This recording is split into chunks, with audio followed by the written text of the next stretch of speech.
Good afternoon, everyone. My name is Selena Alvarez, and I will be presenting today on how gender violence might act as a barrier to access education. So just a little bit to start off, by show of hands, how many of you all believe that gender violence occurs in the educational systems here in the United States? Okay. Unfortunately, it does. You all are right. So just a little brief overview of what gender violence is. It is something that happens worldwide, unfortunately. It is just basically girls and women being targeted per se because of their gender, as well as homosexuals and transgender. I feel like a very big thing to realize is that now in modern society, gender is more than just two factors or two variables, as the article in the United Nations Educational, Scientific, and Cultural Organization said. Gender violence can be physical, sexual, emotional, or psychological, and it can include things like rape, sexual assault, sex trafficking, as well as stalking. So, 3 forms of violence in one location.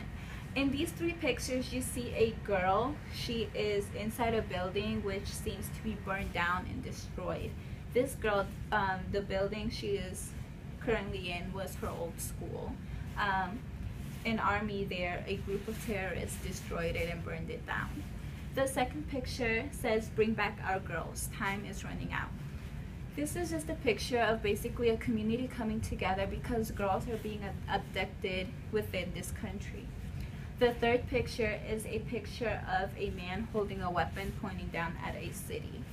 Boys within the city are being abducted and forced to join the army and basically fight for what this group believes in. All of these 3 pictures were taken within one location, Nigeria. So Boko Haram, basically, it has been happening from 2002 till present time. And basically it is the Nigerian militant Islamic group, and they're trying to propose like no Western like influence. There we go, that's the word. They want to create an Islamic state.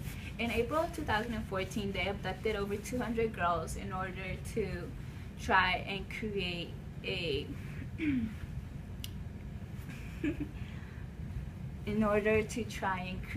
sense of this is who we are, and if you all do not listen to us, this is going to continue to happen.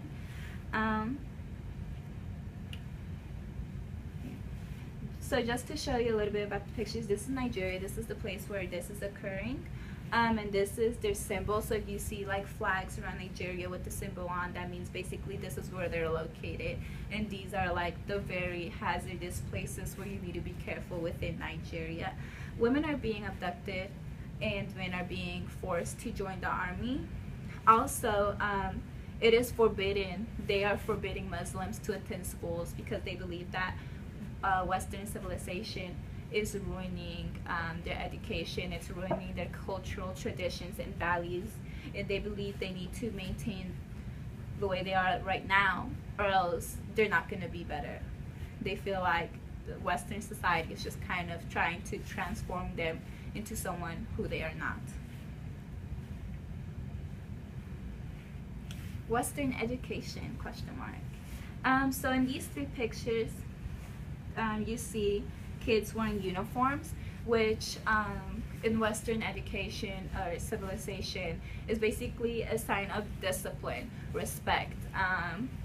Also, you see 3 different types of schools which are happening within this location, which I'm about to talk about.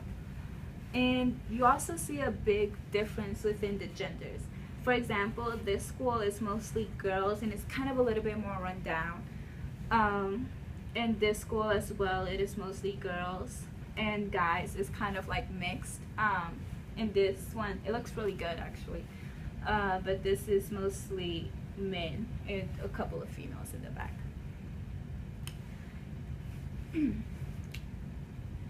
So, one cultural belief, different mindsets.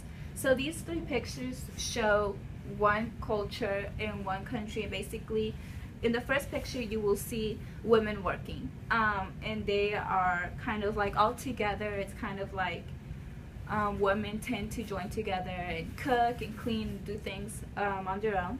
And the second picture, you see a woman holding a baby, and it's because within this culture they believe that men are dominant, so they prefer to have male babies over female babies. So if they do have too many female babies, or sense that they're pregnant with a female baby, they tend to have an abortion or not take care of it. And within the third picture is a young girl. She looks around 7 with a man who looks like he's around 40, and this is the day of their wedding. I was talking about Bangladesh. Basically in Bangladesh, the puberty to legal adulthood age is 10 to 19. So that means by the age of 19, most of them are most likely to actually be married. The top 3 reasons why girls drop out here is because of sexual harassment, child marriage, and lack of resources for girls. Within the education system, because they believe that girls are not going to be successful and that men are the ones that have to carry and uplift the families, they do not really provide girls with a good education. Child marriage was banned within this country, but many people still do not care, and they still tend to do whatever they want to do because they feel like it's going to benefit them in the long run. Also, sexual harassment, which is common anywhere in the world, of course is happening in this country as well. And within those pictures, you see a picture that says child, not bride. And also this one is just a graph that shows that by the age of 18, 65% of the girls in Bangladesh are most likely to be married, and 29% of them are most likely to be married by the age of 12. 3 statistics, 1 big issue. So I caught these 3 statistics based on a different country. The first statistic is that 70% of girls are most likely to be dropped out of school between the ages of 6 and 16. The second one is 105 million girls between the ages of 10 and 19 in this country. And the third one is 48% of girls between 5 and 19 years old are underweight. And then you see a picture of these girls, and they are looking like they're in school, and if you look closely, you see many of them are very small, but they look very happy. They look like they're really happy to be taking this picture. Let's talk education. So the country I was talking about for this instance is India. Adolescent girls are often forced to do household work, take care of their siblings. They're forced to drop out of school and marry and have children early. For example, like in Bangladesh, they're also forced into childhood marriage. And you see 2 different types of schools.